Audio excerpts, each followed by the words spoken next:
The bell above the door hadn't rung like that in weeks. Hanna Cole looked up from the maple plank she was sanding, sawdust caught in the loose strands of her dark hair, a pencil tucked behind her ear.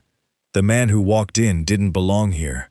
She knew it immediately, the way she knew the difference between red oak and white oak just by running her thumb across the grain. Everything about him was understated, but deliberately so. Clean boots that had never touched a workshop floor, a plain gray jacket that fit too well to be off the rack. And hands, she noticed hands first, always. Smooth, uncalloused, with a silver watch that caught the late afternoon light coming through the front windows. He looked around the shop slowly, the way people do when they're measuring a room instead of admiring it. "You Hanna Cole?" he asked. "Depends on who's asking." She set down the sanding block and wiped her palms on her apron. "If you're selling something, I'm not interested. If you're buying something, you're in the right place." He almost smiled. Almost. "I need a custom frame. Hand-carved. Mahogany." Hanna raised an eyebrow. Most walk-ins asked for floating shelves, or picture ledges, maybe a cutting board if they were feeling fancy. Custom mahogany frames were specialty orders, the kind she did maybe 3 or 4 times a year, usually for galleries in Portland or antique dealers in Boston. "Mahogany's expensive," she said, walking toward the counter and pulling out a worn leather notebook. "And hand-carved means slow. You looking at a timeline, or are you patient?"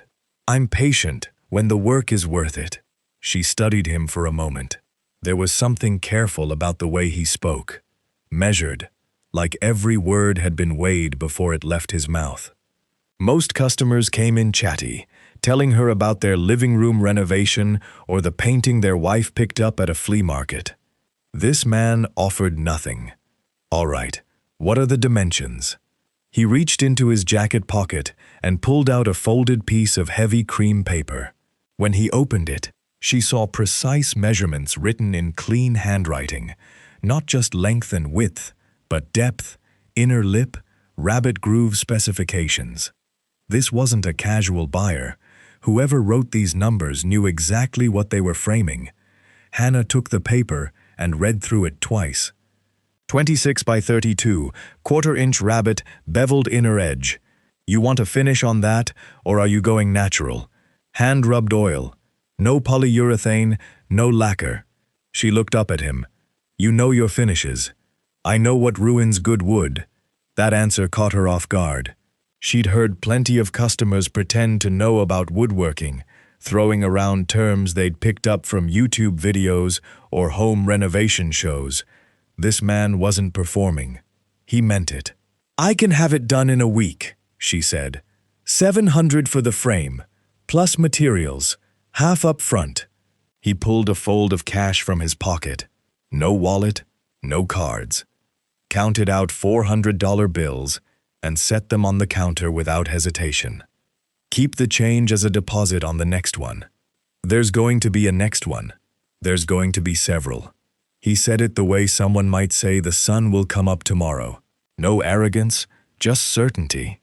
And something about that certainty made the air in the shop feel different. Heavier, like the room had gotten smaller. "I didn't catch your name," Hanna said, tucking the bills into her apron pocket. "Tristan. Last name? Does it matter for the frame?" She let out a short laugh. "I guess it doesn't." He gave her a nod that felt more like a goodbye than a see you later, and walked toward the door. The bell rang again as he stepped out into the cool Maine afternoon. Hanna stood there for a moment, holding the cream-colored paper with his measurements, and something nagged at her. She couldn't place it.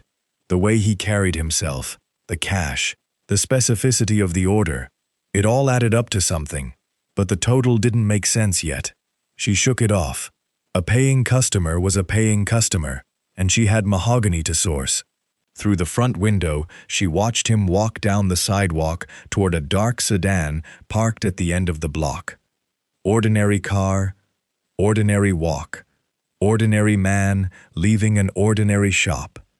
What she didn't see was the black SUV parked across the street, 2 houses down, behind a row of overgrown hedges. Its engine was off, but the driver's window was cracked open an inch. The moment Tristan's sedan pulled away from the curb, the SUV's headlights flickered on, and it followed at a careful distance, close enough to keep eyes on the car, far enough to stay invisible. And what she absolutely could not have known was that the man who'd just paid $800 in cash for a wooden frame had, 6 hours earlier, sat at the head of a table in a 42nd floor penthouse in Chicago, settling a territorial dispute between two of the most powerful distribution networks on the eastern seaboard. His name was Tristan Vance, and in the world he came from, people didn't use his first name unless they wanted to lose something important. The shop was quiet after he left. That particular kind of quiet that creeps in when the energy of the room changes. Hanna turned the paper over in her hands one more time, then pinned it to the corkboard above her workbench, right next to a faded photograph of her grandfather standing in this exact spot, 40 years younger, holding a handplane like it was made of gold. Arthur Cole had built this shop with his own hands. Every joint in the doorframe, every shelf bracket, every inch of the maple flooring. His work. He'd been a woodworker, yes, but also a painter. A quiet, brilliant man who made beautiful things and never asked for recognition. When he died 2 years ago, he left Hanna the shop, a pile of unpaid invoices, and a reputation in town as the best craftsman Rockport had ever produced. She ran the shop alone now. No employees, no partners, no safety net. Just her, the tools, and the smell of fresh-cut wood that had been part of her life since she was old enough to hold a chisel. The order from Tristan was good work, real work, the kind that reminded her why she stayed in this town when everyone her age had left for Portland, or Boston, or New York. Because the craft mattered. Because her grandfather's name was still on the sign outside, and she intended to keep it there. She pulled a mahogany board from the rack against the back wall, ran her fingers along its surface, and began marking her cuts. Outside, the SUV had already disappeared around the bend on Route 1, trailing the dark sedan south toward the highway. And somewhere between the sawdust and the silence, Hanna Cole had no idea that the most dangerous man on the eastern seaboard had just become her most loyal customer. 300 miles south, Tristan Vance sat in the back seat of the sedan, watching the main coastline shrink in the side mirror. His phone buzzed, a message from his second-in-command, Leo Marchetti. "Clean trip?" Tristan typed back with one thumb. "Clean. She's good. Frame will be ready Friday."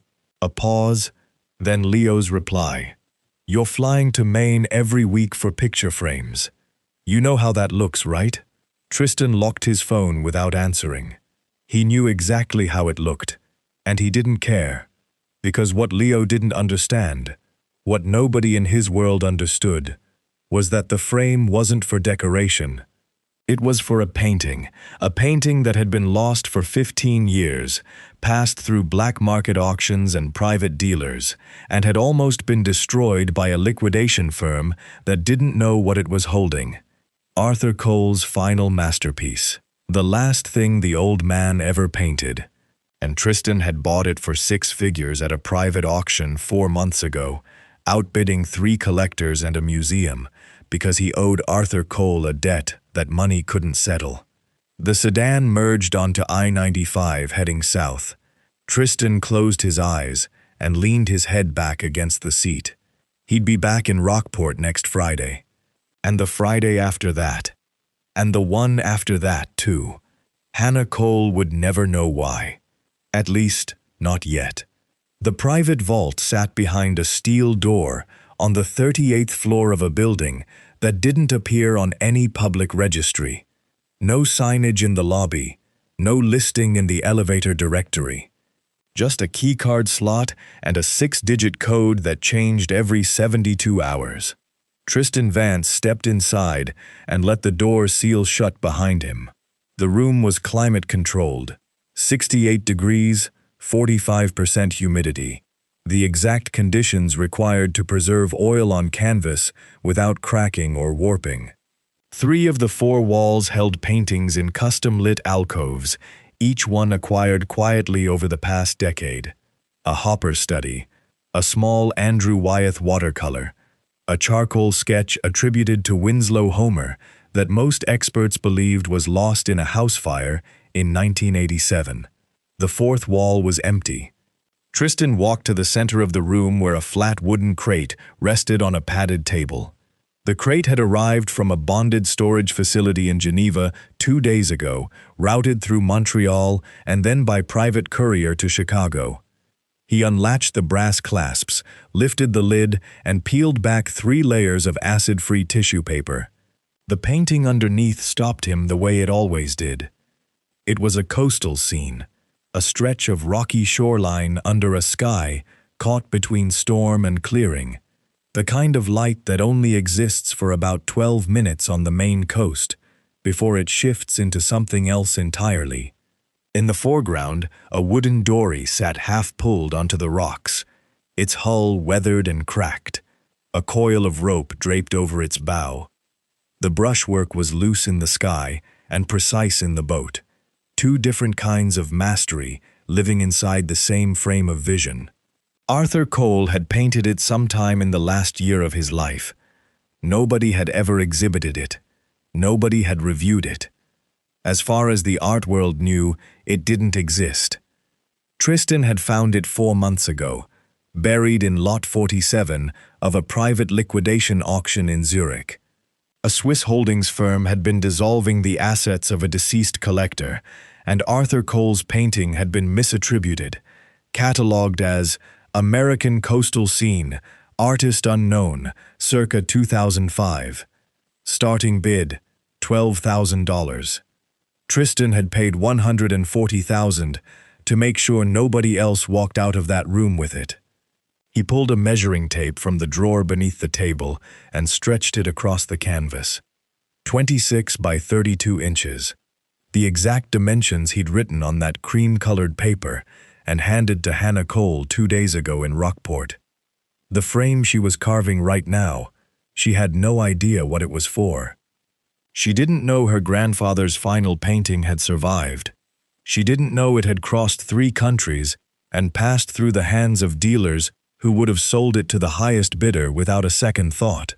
And she certainly didn't know that the quiet man who'd walked into her shop on a Friday afternoon had spent 6 figures to bring it home. Tristan placed the measuring tape back in the drawer and stood there, looking at the painting under the gallery light. He'd been 19 the first time he saw Arthur Cole's work. A small gallery in Camden, Maine, during a summer he wasn't supposed to be spending on the coast. He was already deep inside the Vance network by then, running logistics for his father, learning the architecture of a machine he would eventually inherit. That summer, he'd driven up to Maine alone, trying to outrun a version of himself he didn't want to become. He'd walked into the gallery on a Tuesday morning with nothing particular in mind, and Arthur Cole's painting of a lighthouse in fog had held him in place for almost 20 minutes. He couldn't explain it then, and he still couldn't explain it now. Something about the honesty of it, the way the old man painted things exactly as they were. No drama, no exaggeration, just the world as it looked when you paid close enough attention. Tristan had gone back to that gallery 3 more times before the summer ended. He never introduced himself to Arthur, never bought a piece, just stood in the quiet room and looked. 15 years later, when he learned Arthur Cole had died and his estate was being picked apart by creditors and opportunists, Tristan made a decision that his advisors called sentimental and his accountant called insane. He began tracking down every piece of Arthur's work that had entered private circulation. He bought back 4 paintings in 18 months. The coastal scene from Zurich was the 5th, and the most important, the last thing Arthur ever put on canvas. The door to the vault opened behind him. Leo Marchetti walked in holding 2 paper coffee cups, his tie loosened, sleeves rolled to his elbows. He handed 1 cup to Tristan and looked down at the painting on the table. "That's the one?" "That's the one." Leo sipped his coffee and studied the canvas for a moment. "It's beautiful, I'll give you that. But I'm going to say what I said on the phone, and you're going to hear me out this time." Tristan took the coffee, but didn't drink. "Go ahead. You flew to Maine on Friday. You're planning to fly back next Friday, and the Friday after that. A man in your position showing up in the same small town every single week. That draws attention. People notice patterns, Tristan, especially people who get paid to notice patterns. Nobody in Rockport knows who I am. Yet." Leo set his cup down on the edge of the table. "You walked into a shop. You paid cash. You gave a fake backstory. That works once, maybe twice. But you keep going back. And eventually, someone asks the wrong question to the right person, and the whole thing unravels." Tristan looked at him. "I'm not abandoning this. I'm not asking you to abandon it. I'm asking you to be careful. Send someone else to pick up the frame. Use a proxy. You don't have to be the one standing in that woman's shop every week." "Yes, I do." Leo exhaled through his nose. The specific kind of exhale that meant he knew the argument was already lost. He'd been Tristan's right hand for 6 years. He knew when to push and when to step back. "The frame is for this painting?" Leo asked, changing direction. "Custom fit. She's carving it from a single mahogany board, and she has no idea what it's for." "No, and I intend to keep it that way until the time is right." Leo picked up his coffee again and took a long sip. "You know, for a man who runs a billion-dollar network, you spend an alarming amount of energy on picture frames." Tristan almost smiled, the same almost smile he'd given Hanna in the shop. "Some things are worth the energy." He covered the painting carefully, replaced the tissue paper, and closed the lid of the crate.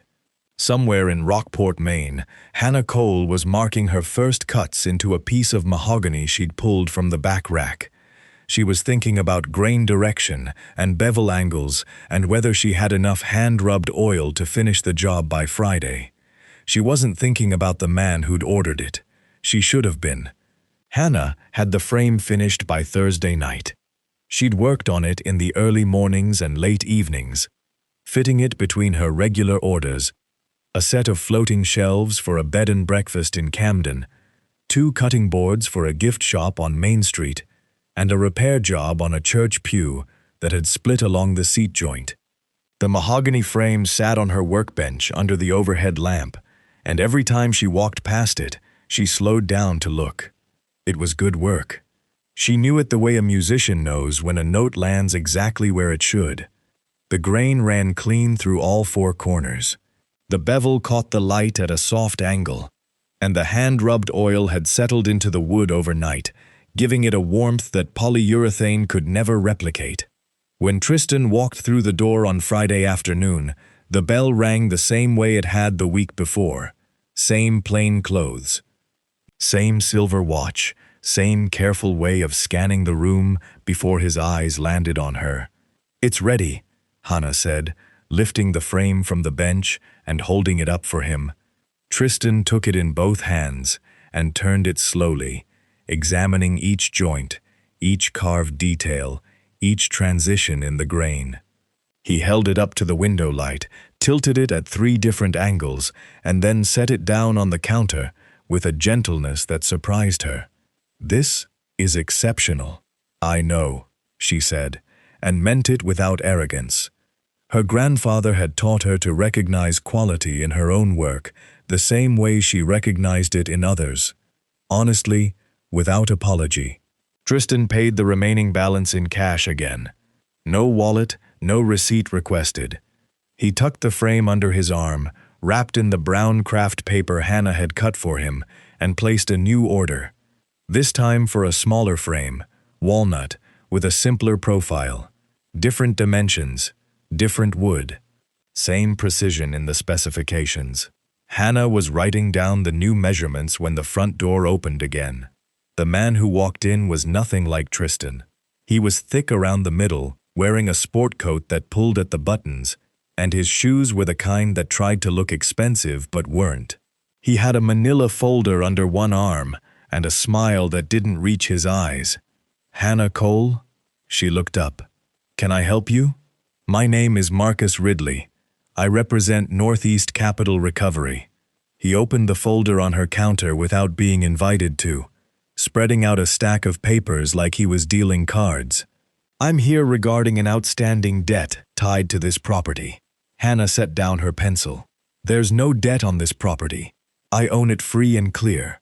The property, yes, but the business operating on it carries a secured line of credit, opened in 2019 by one Gerald Cole. Your uncle, I believe." Marcus tapped a highlighted line on one of the documents. $42,000, plus accumulated interest. The lien was never discharged. Hanna felt her stomach tighten. Gerald, her grandfather's younger brother, a man who hadn't set foot in Rockport in over a decade. He'd helped run the shop briefly after Arthur's health declined, and apparently, in that window, he'd taken out a loan against the business without telling anyone. "I didn't sign anything," Hanna said, keeping her voice level. "I didn't authorize any line of credit, and I wasn't a party to whatever my uncle did." Marcus tilted his head with practiced sympathy. "I understand your frustration, Miss Cole. Unfortunately, the lien is attached to the business entity, not the individual, which means, as the current operator, you've inherited the obligation." He slid a single sheet toward her. "This is a voluntary transfer agreement. If you sign the property deed over to our client's holding company, the debt is forgiven in full and you're released from all further claims. You want me to sign over my shop. I want to offer you a clean resolution." The room went very still. Hanna could hear the clock on the back wall ticking. She could feel the weight of her grandfather's photograph behind her, pinned to the corkboard, watching. She opened her mouth to respond, but Tristan spoke first. "Can I see that document?" Marcus turned toward him, as if noticing him for the first time. "I'm sorry. This is a private matter between myself and Ms. Cole. She hasn't asked you to leave, and she hasn't asked me to leave, so it's not private.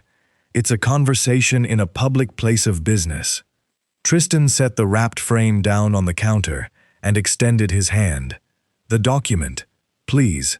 Something in the way he said please made Marcus hand it over. Tristan read the entire page in under 30 seconds. His expression didn't change, but when he looked up, his eyes were different. Colder, focused the way a man gets when he's done listening and ready to dismantle something. "This voluntary transfer agreement references a UCC-1 filing," Tristan said. "But there's no filing number listed. There's no jurisdiction stamp, and the secured party listed here, Northeast Capital Recovery, isn't a registered lending institution in the state of Maine. I checked the Secretary of State's database last week for a separate matter. Your firm doesn't appear." Marcus blinked. "We operate under a parent entity. Then the parent entity should be listed as the secured party, and the lien should reference the parent's EIN, which it doesn't.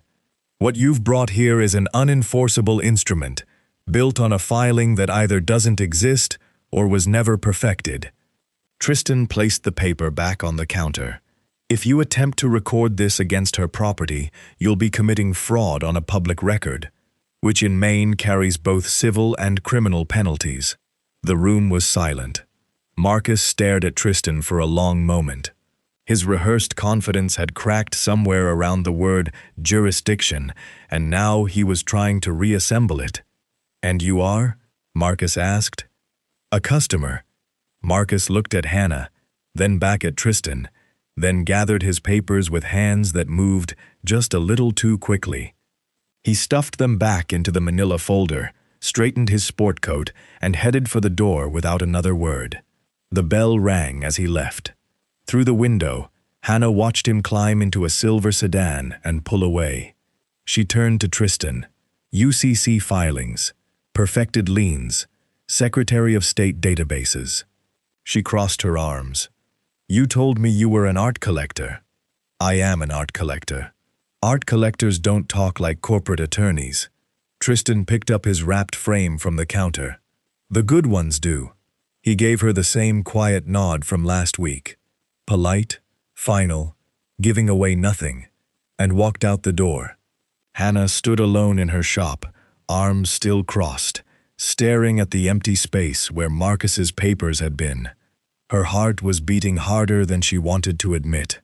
The fraudulent debt, the pressure to sign, the threat sitting inside that manila folder, all of it had landed on her in under 5 minutes. And then a stranger had taken it apart in under 2. She picked up the pencil she'd set down earlier, looked at the new measurements Tristan had written for the walnut frame, and for the first time felt the question she hadn't wanted to ask settle into her chest like a stone. Who is this man? The financial district in Boston smelled like rain and exhaust. Tristan stepped out of a black town car on Federal Street at 8:30 on a Monday morning, wearing a charcoal suit and no tie. Leo walked beside him, carrying a leather portfolio and a look that said he'd already been awake for 4 hours. The firm is called Northeast Capital Recovery, Leo said, keeping pace as they crossed the lobby of a glass-fronted office tower. Incorporated in Delaware, 18 months ago. Single registered agent. No public filings. No annual reports. No listed officers. Shell company, Tristan said. A cheap one. They didn't even bother layering it properly. One search through Delaware's Division of Corporations pulled the formation documents. The registered agent is a paralegal service in Wilmington that processes about 600 shell companies a year. They stepped into the elevator. Leo pressed the button for the 14th floor. So who's behind it? Tristan asked. Leo opened the portfolio and handed over a printed page. A corporate tree diagram with 4 entities connected by dotted lines. At the top sat a name Tristan recognized immediately. Callaway Partners. Raymond Callaway, Leo confirmed. Commercial real estate developer out of Hartford. He's been buying up waterfront parcels along the Mid-Coast Main Corridor for the past 2 years. Small towns, Camden, Rockport, Lincolnville, anywhere the coastline is worth more than the businesses sitting on it. Tristan studied the diagram. The structure was simple once you could see it. Callaway created shell lending firms. Those firms issued predatory loans or manufactured fraudulent debts against small business owners. When the owners couldn't pay, Callaway's holding companies swooped in to acquire the properties at a fraction of their market value. The buildings came down, condominiums and boutique hotels went up. The people who'd built those businesses over decades walked away with nothing. How many properties has he taken so far? Tristan asked. 11 confirmed. 3 more in active foreclosure proceedings. Hanna Cole's shop would make 15. The elevator opened. They walked down a corridor lined with frosted glass offices until they reached Suite 1408, a small office leased by a Boston-based financial consulting firm that functioned as one of the Vance Network's legitimate business fronts. Inside, 2 of Tristan's forensic accountants were already seated at a conference table. Laptops open, documents fanned out in organized rows. Tristan sat at the head of the table. Talk to me. The senior accountant, a woman named Sandra Choi, with reading glasses, pushed up on her forehead, turned her laptop screen toward him. Northeast Capital Recovery holds exactly 1 asset, a portfolio of small business liens, most of them along the Maine coast. Total face value of the portfolio is about $2.3 million. The actual collectible value is maybe $400,000 because most of these liens were never properly perfected. They're using intimidation, not legal standing. Which is exactly what Marcus tried in Hanna's shop, Leo added. Sandra continued. The firm is funded through a revolving credit line from a regional bank in Hartford. Callaway personally guarantees the line. If someone were to purchase the firm outright, acquire the holding entity in Delaware, they'd own every lien in the portfolio and the authority to enforce or forgive every single one of them. Tristan leaned back in his chair. What's the acquisition cost? The entity itself is worthless on paper. The liens are the asset. Based on the collectible value and the outstanding credit balance, a fair purchase price would be in the range of $600,000, maybe $7,000, if Calloway negotiates. He won't negotiate, Tristan said. He'll sell the moment he thinks someone bigger than him is circling. Men like Calloway are aggressive with people who can't fight back. The second they face someone who can, they fold. Leo set his coffee down. You want to buy the whole firm? Every lien, every debt in the portfolio? Every single one. That protects Hanna's shop. It also protects 11 other businesses you've never heard of. Good. Leo studied him for a moment, the way he always did when Tristan made a decision that looked generous on the surface, but had architecture underneath. You're not just protecting her shop, you're cutting off Calloway's entire pipeline. If he loses this portfolio, he can't pressure any of those property owners anymore. His whole coastal strategy collapses. That's the idea. Sandra pulled up another screen. There's one complication. Marcus Ridley, the man who showed up at the shop, he's not just a collections agent. He's Calloway's cousin. This is a family operation. When Marcus realizes the firm's been sold out from under him, he's going to know someone with serious resources made the move. He'll start asking questions. Tristan stood up from the table. Let him ask.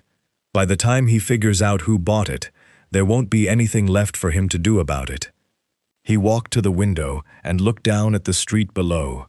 Federal Street was filling up with the Monday morning rush. Suits and briefcases and coffee cups, people moving through their ordinary lives without any idea what was being decided 14 floors above them.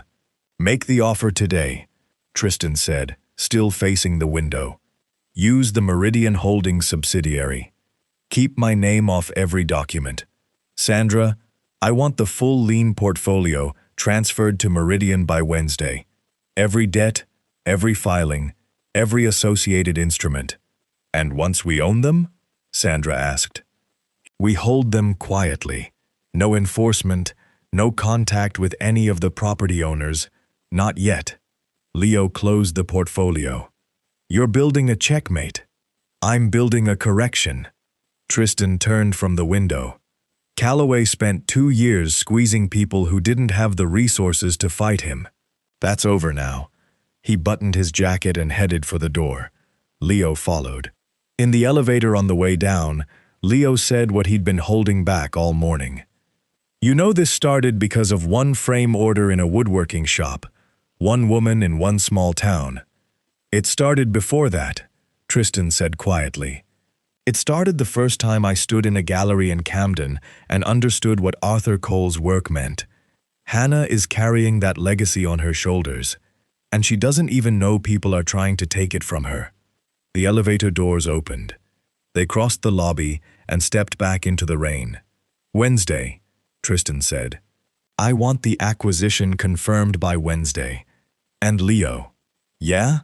Find out where Marcus Ridley is staying this week. I want to know if he goes back to Rockport before I do.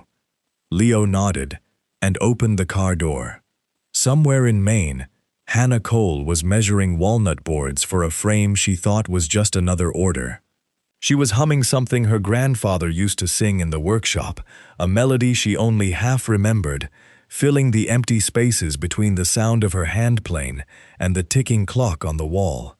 She had no idea that a man in Boston had just spent the morning making sure she'd never lose the shop her grandfather built. And she had no idea that the person who did it was the same quiet customer who kept paying in cash and never gave a last name. The walnut frame turned out better than the mahogany. Hanna hadn't expected that.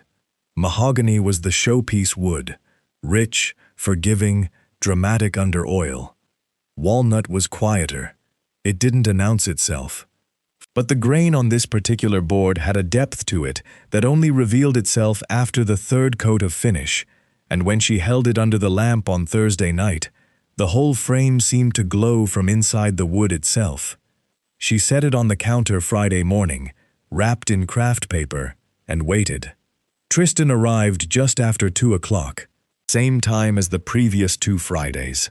Same understated clothes, same calm energy, same way of letting the bell above the door ring without reacting to it. But today, he was carrying something.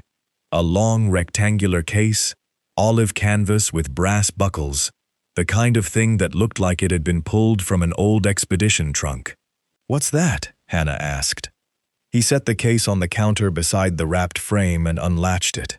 Inside, resting on a bed of worn velvet, lay a set of 6 hand-forged carving gouges. The handles were turned from rosewood, dark with age, and the steel blades had the slightly uneven edge that only came from hand grinding. These weren't factory tools. Someone had made them individually, decades ago, with serious skill. Hanna's breath caught. "Where did you find these?" she asked, reaching toward the case and then pulling her hand back, the way people do around things they're afraid to touch. "An estate sale in Vermont. The previous owner was a furniture maker who retired in the 70s. His family didn't know what they had." She lifted one of the gouges carefully. The balance was perfect. The blade was still sharp enough to bite into hardwood without force. Tools like these didn't come along anymore. They belonged to a generation of makers who treated their instruments as extensions of their hands. "These are worth a fortune to the right person," Hanna said. "They're worth more in a shop where someone will actually use them." She looked at him. There it was again, that quality she couldn't name, the sense that everything he said carried weight he wasn't willing to explain. A man who showed up every Friday, paid in cash, ordered custom frames with impossible precision, and now brought her antique carving tools as a gift. "I can't accept these," she said. "You already did. You picked one up." Hanna almost laughed. She set the gouge back in the case and closed the lid, but she didn't push it away. "The walnut frame is ready," she said, nodding toward the counter. Tristan unwrapped it with the same careful hands she'd watched the week before. He examined the joints, turned it in the light, ran his thumb along the inner bevel, then he set it down and looked at her with something she hadn't seen from him before, gratitude that went deeper than the transaction. "Your grandfather would have been proud of this." The sentence hit her in a place she wasn't prepared for. She blinked, steadied herself, and folded the craft paper into a neat square because she needed something to do with her hands. "You keep mentioning my grandfather," she said. "You knew who he was before you walked in here, didn't you?" "I knew his work." "That's not the same thing." Tristan didn't answer. He tucked the frame under his arm and placed another cash payment on the counter. "Exact amount. No overage this time." "I noticed your back storage is getting crowded," he said, changing direction smoothly. "You've got timber stacked against the rear wall at an angle. If those boards shift, you'll lose the whole pile." Hanna sighed. He was right. She'd been meaning to reorganize the back room for weeks, but between orders and the stress of Marcus's visit, it had fallen to the bottom of her list. The boards were heavy, 6-foot planks of ash and cherry, some of them close to 80 pounds each, and restacking them alone meant risking a back injury she couldn't afford. "I'll get to it," she said. "I'm here now." Before she could argue, he'd taken off his jacket, draped it over the counter stool, and walked into the back room. Hanna followed, half annoyed and half impressed, and for the next 40 minutes they worked side by side, lifting planks, restacking them vertically in the wall-mounted rack, sorting by species and length. He was stronger than he looked. He lifted the heaviest boards without straining and moved through the space efficiently, like a man who was used to organizing systems. They finished just before 4 o'clock. Hanna handed him a glass of water from the small sink in the back corner. He drank it standing up, leaning against the workbench. And for a brief moment, the room felt ordinary. Two people catching their breath after honest physical work. Then his jacket slipped off the stool. The leather card holder fell out of the inside pocket and skidded across the floor, landing face open near the base of the counter. Tristan didn't notice. He was setting the water glass down and reaching for his jacket. Hanna bent to pick up the card holder at the same moment he turned around. "I've got it," she said, lifting it off the floor. "Thanks." He took it from her hand, slipped it back into his jacket, and put the jacket on. He gave her the usual nod, picked up the wrapped frame, and walked out the front door. The bell rang. His sedan pulled away from the curb. The shop went quiet. Hanna stood behind the counter, arms at her sides, staring at the front door. Because in the half-second she'd held that card holder open, she'd seen enough. A laminated security badge with a holographic seal and the words "Priority Clearance, Eastern Seaboard Ports," printed in red across the top. A matte black keycard with no label, just a magnetic strip and a serial number. A second badge, smaller, with a photograph she didn't get a clear look at, but a name she read perfectly: Tristan Vance.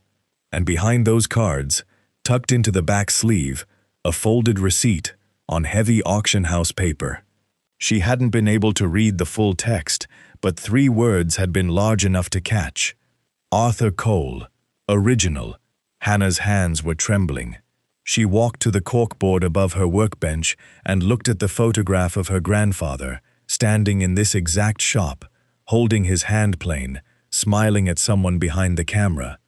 Arthur Cole, original, the man who'd been buying her frames, who'd brought her carving tools, who'd dismantled Marcus's paperwork with the fluency of a corporate litigator. He had something that belonged to her grandfather, something original, something she'd never heard of. And his name wasn't just Tristan, it was Tristan Vance. She pulled out her phone and typed the name into a search engine. The results loaded in under 2 seconds, and Hanna Cole's understanding of the last 3 Fridays changed completely. Marcus Ridley sat in a rented room above a seafood restaurant in Bath, 40 minutes south of Rockport, turning a burner phone over in his hand. The call from his cousin Raymond had lasted 11 minutes. Most of it was Raymond talking. The parts that mattered came at the end. The shop is still operating. The woman hasn't signed, and someone walked into that meeting and made you look like an amateur. Marcus had tried to explain. The man in the shop knew things: legal terminology, filing procedures, state databases. He wasn't a local. He wasn't a lawyer either, at least not one Marcus could identify. But Raymond didn't care about explanations. Raymond cared about timelines. "I've got investors expecting those parcels by September," Raymond had said. "If one woodworker in one small town holds up the entire corridor, it makes me look like I can't deliver. Fix it tonight." Marcus set the phone on the nightstand and stared at the ceiling. He didn't enjoy this part of the work. The paperwork, the pressure tactics, the rehearsed sympathy, those were tools he could use without getting his hands dirty. What Raymond was asking for now was different. He picked up the phone and made 2 calls. Hanna's off-site timber storage sat in a converted boat shed on the outskirts of Rockport, about 1.5 miles from her shop. It was a simple structure: corrugated metal walls, a concrete floor, and a rolling steel door that she padlocked every evening. Inside, she kept her bulk lumber inventory: stacks of kiln-dried ash, cherry, walnut, and white oak, along with several rare boards she'd been saving for the right project. A few of those pieces had come from her grandfather's personal collection, wood he'd sourced and seasoned himself over decades. The total value of the inventory was somewhere around $40,000. For a one-person operation running on tight margins, losing it would end the business. At 11:15 on Saturday night, the power to the boat shed cut out. The security light above the door went dark. The small dehumidifier that kept moisture levels stable clicked off. And 3 minutes later, A thin curl of smoke began rising from the base of the far wall, where someone had wedged a bundle of oil-soaked rags between two pallets of cherry boards. The flame caught slowly at first, feeding on the rags and the dry dust that had settled between the stacked planks. Then it found the cherry. Cherry burns fast and hot, and once it took hold, the fire began climbing. Tristan was in a hotel room in Portland when his phone lit up. The alert came from a private security monitoring service he'd contracted 3 days earlier, the same day he'd completed the acquisition of Marcus's lending firm in Boston. He'd ordered perimeter surveillance on Hanna's shop and storage facility as a precaution, without telling her, without telling Leo, without putting it on any internal report. The alert read, "Motion detected, secondary sight, power disruption, thermal signature rising." He was out the door in under a minute. The drive from Portland to Rockport took 52 minutes at legal speed. Tristan made it in 38. He called his security team lead on the way, a man named Carter, who ran a 4-person detail staged in a rental house on the edge of town. "I see it on the thermal feed," Carter said. "Fire is active. Origin point is the southeast wall. We've got 2 heat signatures moving away from the building on foot, heading toward the tree line. Let them go. Get to the building. Is the suppression system operational? The shed has a manual CO2 system mounted near the door. If the door's accessible, we can deploy it. Get there first. I'm 12 minutes out." Tristan pressed harder on the accelerator. The main coastline blurred past his windows in the dark. Black ocean, black trees, the occasional yellow porch light of a house set back from the road. He thought about the cherry boards stacked inside that shed. He thought about the white oak Hanna had mentioned once, casually, while showing him her inventory, boards her grandfather had air-dried in a barn for 8 years before they were ready to work. Irreplaceable material, the kind of wood that doesn't exist anymore because nobody has the patience to season it that way. If that shed burned, Hanna wouldn't just lose inventory, she'd lose the last physical connection to her grandfather's craft. Carter's team reached the shed 4 minutes before Tristan arrived. They forced the padlock with a bolt cutter, rolled the steel door open, and pulled the manual CO2 suppression system from its wall mount. The fire had spread across 2 pallets and was licking up the side wall, throwing orange light across the metal ceiling. The heat inside was intense, but the structure was ventilated enough that the smoke hadn't filled the space completely. Carter deployed the CO2 system in 3 controlled bursts. The first knocked the visible flames back. The second smothered the base of the fire along the wall. The third put out the remaining embers, crawling across the floor between the pallets. The whole operation took less than 6 minutes. By the time Tristan pulled up, the fire was out. Carter was standing in the doorway with a flashlight, surveying the damage. 2 pallets of cherry were charred beyond saving. A section of the wall paneling had buckled from the heat. Everything else, the ash, the walnut, the white oak, the rare boards from Arthur Cole's personal collection, was untouched. Tristan walked inside and looked at the scorch marks on the floor. The oil-soaked rags were still visible at the origin point, half-burned and reeking of accelerant. "Deliberate," Carter said. "Obviously. 2 people. They came on foot from the south, through the tree line. We have thermal footage but no facial identification. They were gone before we arrived." Tristan crouched beside the burned rags and studied them. Cheap cotton, hardware store accelerant, an amateur job designed to cause maximum damage with minimum planning. This wasn't a professional operation. This was a man making a desperate, sloppy move because his timeline was shrinking. "Marcus." Tristan stood up and stepped back outside.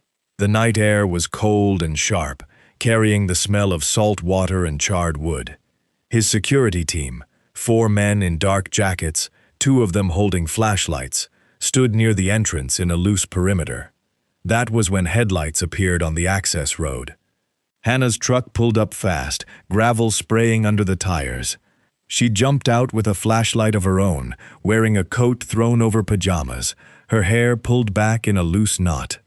Someone from town had called her, probably a neighbor who'd seen the glow from the road. She stopped 10 feet from the building and took in the scene. The open door, the scorch marks visible from outside, the smell, the CO2 residue coating the floor in a white powder, and Tristan, standing in front of her storage shed at midnight, surrounded by 4 men in tactical jackets with earpieces and flashlights. "Hanna, what is this?" Her voice was steady, but her eyes were moving fast, scanning the men, the building, the vehicles. "Who are these people? Why are you here?" "There was a fire. My team caught it early. Most of your inventory is safe." "Your team?" She said it slowly, tasting each word. "You have a team?" Tristan didn't look away from her. "I do." Hanna stared at him for a long moment, longer than any silence that had passed between them before. Her flashlight beam drifted from his face to the men behind him, then back. "Tristan Vance," she said quietly. "I looked you up. The night went very still. Then you know I owe you an explanation," he said. "You owe me more than that." She walked past him into the shed to check her grandfather's wood. Tristan stayed where he was, watching her disappear into the building with her flashlight, and understood that the version of himself he'd built inside her shop, the quiet collector, the careful customer, was gone. Whatever came next would require the truth. The diner sat at the end of a gravel lot where the coastal highway curved toward the harbor. It was the kind of place that had been there for 40 years, and looked it. Vinyl booths patched with tape, a coffee machine that made a sound like a small engine, and windows fogged with the steam from the kitchen grill. Locals came here for breakfast on Sundays because the eggs were cheap and nobody bothered you. Hanna was already sitting in the back booth when Tristan walked in at 8 in the morning. She had a mug of black coffee in front of her that she hadn't touched. Her jacket was zipped to the collar. Her eyes followed him from the door to the booth without blinking. He sat down across from her. No greeting, no small talk. The waitress came over. Tristan ordered coffee. The waitress left. Hanna spoke first. "I spent 2 hours last night reading about you. After I checked my grandfather's wood. After your men in tactical jackets drove away.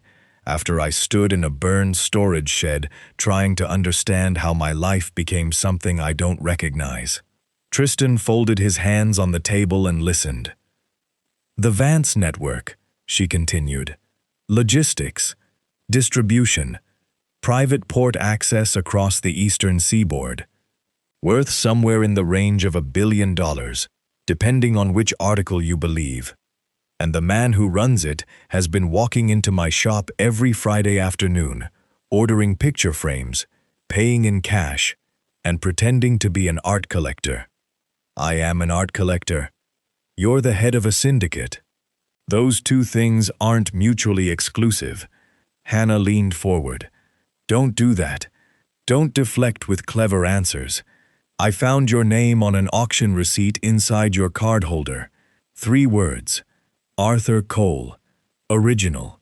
She paused, and when she spoke again, her voice had dropped. "My grandfather never sold a painting called an original. He never exhibited one under that title. So either you're holding a forgery, or you have something of his that I've never seen. Which is it?" Tristan's coffee arrived. He wrapped his hands around the mug but didn't drink. 4 months ago, a private auction house in Zurich liquidated the estate of a Swiss collector. Lot 47 was a coastal oil painting. Rocky shoreline, a wooden dory, sky caught between storm and clearing. The catalog listed it as artist unknown. Hanna's jaw tightened. I recognized Arthur's brushwork immediately.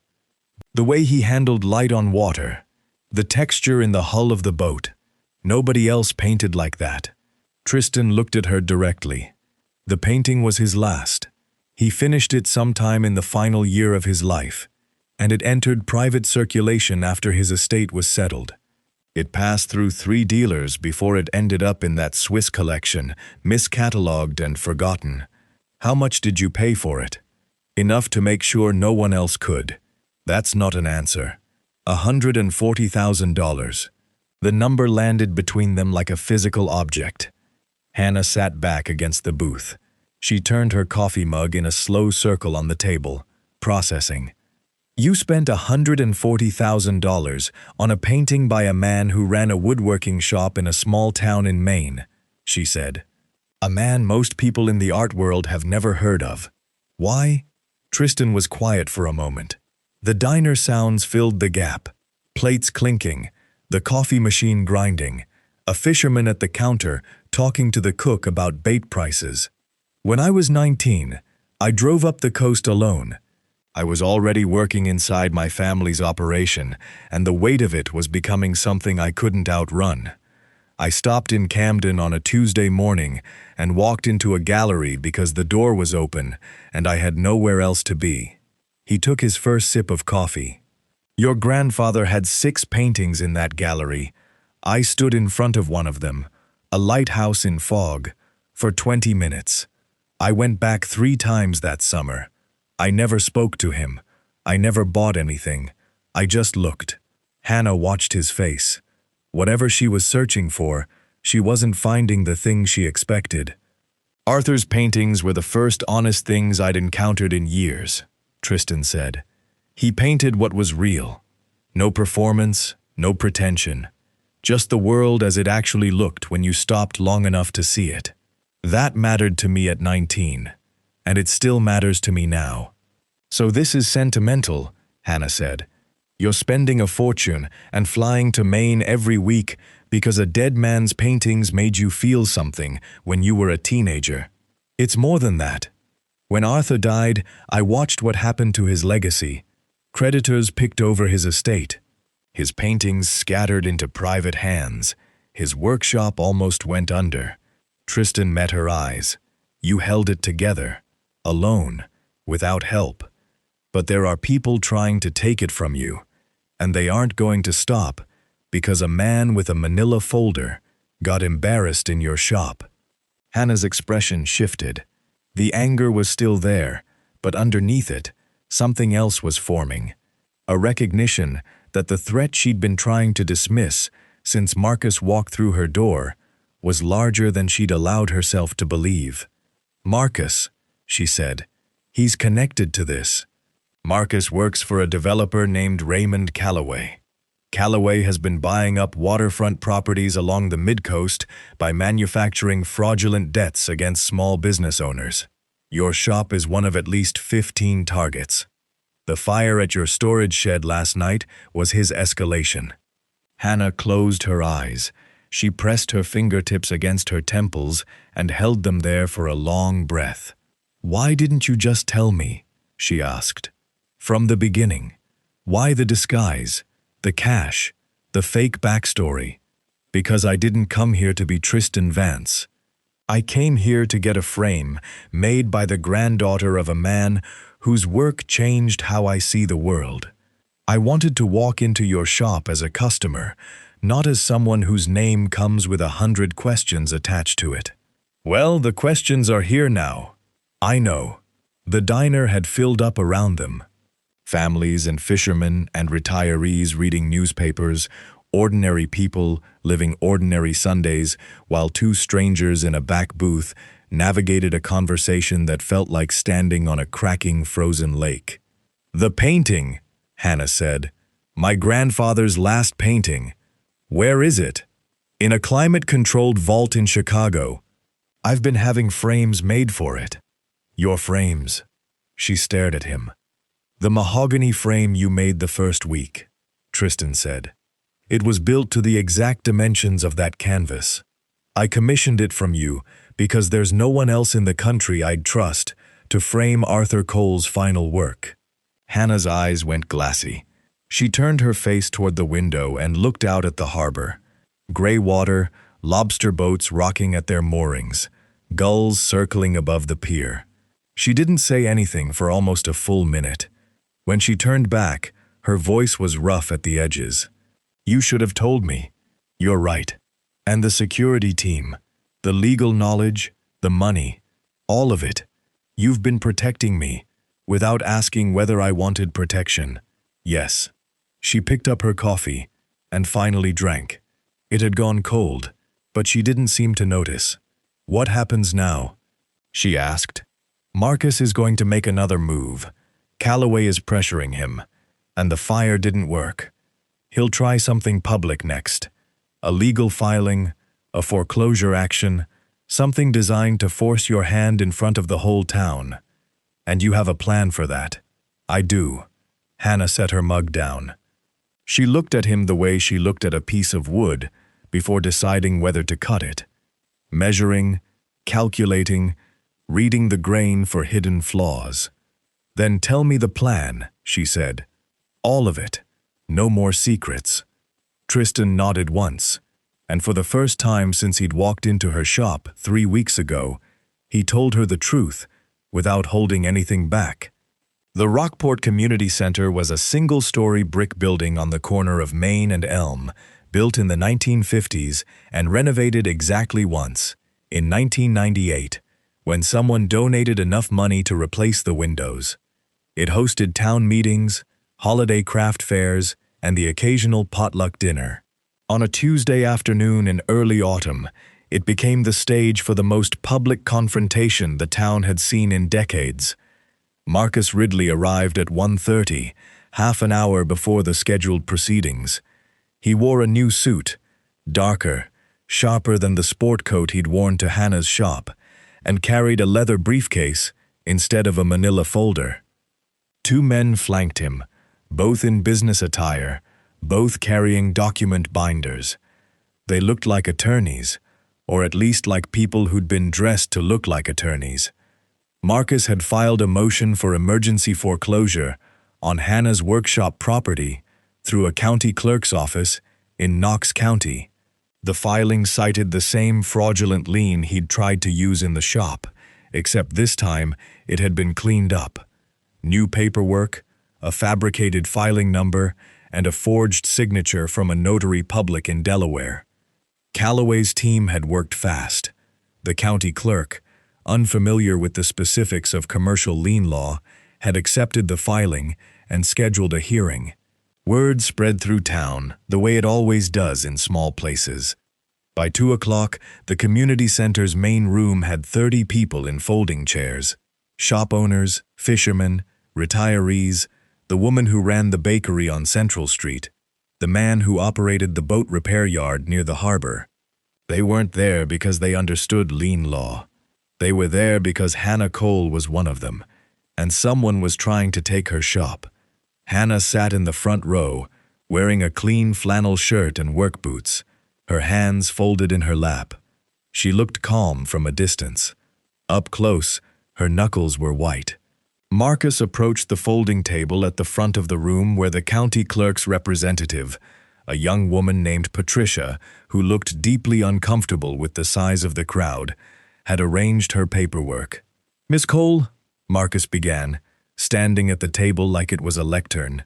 "As the representative of Northeast Capital Recovery, I'm here to formalize the foreclosure action on the commercial property located at 14 Harbor Road, Rockport.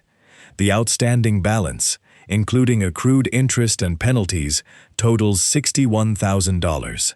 Failure to remit payment in full today will result in the transfer of the property deed to our client's holding entity."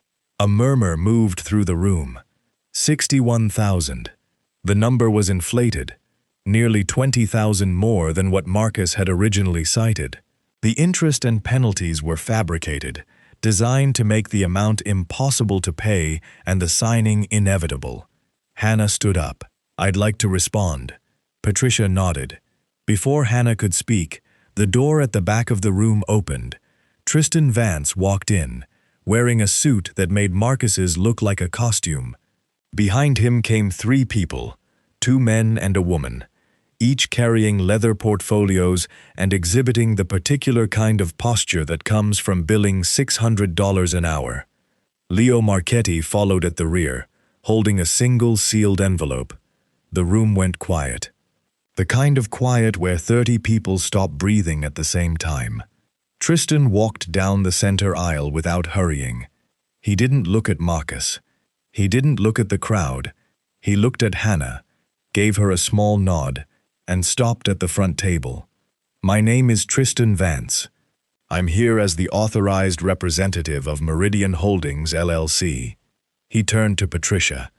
"I'd like to enter documents into the record before any foreclosure action proceeds." Patricia glanced at Marcus, then back at Tristan. "Go ahead." The woman from Tristan's legal team stepped forward and placed a bound document on the table. "This is a certified copy of a completed acquisition agreement, executed last Wednesday in Boston. Meridian Holdings purchased the full corporate entity of Northeast Capital Recovery, including all assets, liabilities, lien portfolios, and operating authority." Marcus's face went blank. "What this means," Tristan continued, speaking to the room now, "is that the firm Mr. Ridley claims to represent no longer belongs to his employer. It belongs to me.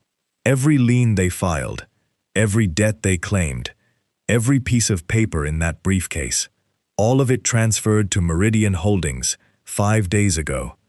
He reached for the sealed envelope Leo was holding and opened it. Inside was a single sheet of paper, notarized and stamped. "This is a formal debt forgiveness notice for the property at 14 Harbor Road. As the current owner of Northeast Capital Recovery's lien portfolio, I am exercising my authority to discharge the lien in full. The balance is zero. The claim is void. There is nothing to foreclose." He placed the document on the table in front of Patricia. The murmur in the room became something louder. Chairs creaked. Someone in the back let out a breath that sounded like it had been held for 10 minutes. Marcus stepped forward. You can't just walk in here and—" "I can," Tristan said, turning to face him for the first time, "because I own the firm, which means I also have the authority to make personnel decisions." He paused just long enough for the weight of the sentence to land. "You're fired, Mr. Ridley, effective immediately. Your access to all Northeast Capital systems, files, and client accounts has been revoked as of 9 o'clock this morning." Marcus opened his mouth. Nothing came out. His two associates looked at each other with the specific expression of men realizing they weren't going to get paid. Tristan turned back to the room. "There's one more thing." His senior attorney placed a second document on the table. Thicker, bound in blue legal backing. "Meridian Holdings is filing a petition with the Knox County Registry of Deeds to place the entire Harbor Road commercial corridor, 14 properties in total, into a protected historic trust. This designation prevents any future acquisition, demolition, or commercial redevelopment of these properties without the unanimous consent of the current owners." The bakery owner in the third row put her hand over her mouth. The man from the boat repair yard leaned forward in his chair. These were their properties, their businesses, the ones Callaway had been circling for 2 years, picking off one by one with fake debts and manufactured pressure. Tristan was protecting all of them. Patricia reviewed the documents for several minutes, checking stamps, signatures, notarizations. The room waited. Finally, she looked up. "The debt forgiveness notice is valid. The lien against 14 Harbor Road is discharged, and I'll forward the historic trust petition to the county registry for processing." She looked at Marcus. "The foreclosure action is dismissed." Marcus gathered his briefcase, buttoned his jacket with stiff fingers, and walked toward the back door. His two associates followed. Nobody in the room said a word to them. Nobody needed to. When the door closed behind them, the room exhaled. Hanna stood in the front row, looking at Tristan. Her eyes were bright. Her hands had unclenched. Around her, neighbors were standing up, talking to each other in the relieved, overlapping way that people do when a storm passes and the damage turns out to be less than they feared. She walked to the front table, where Tristan was organizing the documents with his legal team. 14 properties, she said quietly. You protected 14 properties. 15, including yours. She looked at him for a long time. The anger from the diner was gone. What replaced it was harder to read. Respect, layered with something unresolved. A debt she hadn't asked for and didn't know how to repay. Thank you, she said. It was the first time she'd said those two words to him without suspicion behind them. Tristan held her gaze. There's one more thing I owe you, and it's better shown than explained. What is it? Friday, he said. You'll see it Friday. Friday came the way Maine autumns do. Slowly, with fog sitting low over the harbor until the sun burned through around 10 o'clock and turned the whole coastline gold. The air smelled like salt and wood smoke, and the faint sweetness of fallen leaves decomposing in the gutters along Main Street. Hanna opened the shop at 8. She swept the floor, organized her bench, and sharpened 2 of the vintage gouges Tristan had given her the week before. She worked the edges on a Japanese waterstone her grandfather had kept in the bottom drawer of his tool chest, stroking each bevel until the steel caught light like a mirror. The rhythm of it steadied her hands and her mind. She hadn't slept well since Tuesday. The community center, the documents, the look on Marcus Ridley's face when he realized the ground beneath him had been purchased out from under his feet. All of it replayed behind her eyes when she closed them at night. And underneath those images, a deeper current she couldn't quiet. The knowledge that a man she'd met 3 weeks ago had rearranged the landscape of her life without asking, and had done it with a precision that frightened her almost as much as it moved her. Tristan had said Friday. He hadn't said what time. She kept working. A cabinet door commission for a house in Camden. A repair on a dovetail joint that had separated after 60 years of use. Small, honest jobs that reminded her of why she did this. Because the work itself was the reward, and every joint she cut was a conversation with her grandfather's memory. At 2:15, a van pulled up outside the shop, white, unmarked, with tinted rear windows. Hanna watched through the front glass as the driver, a man she didn't recognize, stepped out and opened the back doors.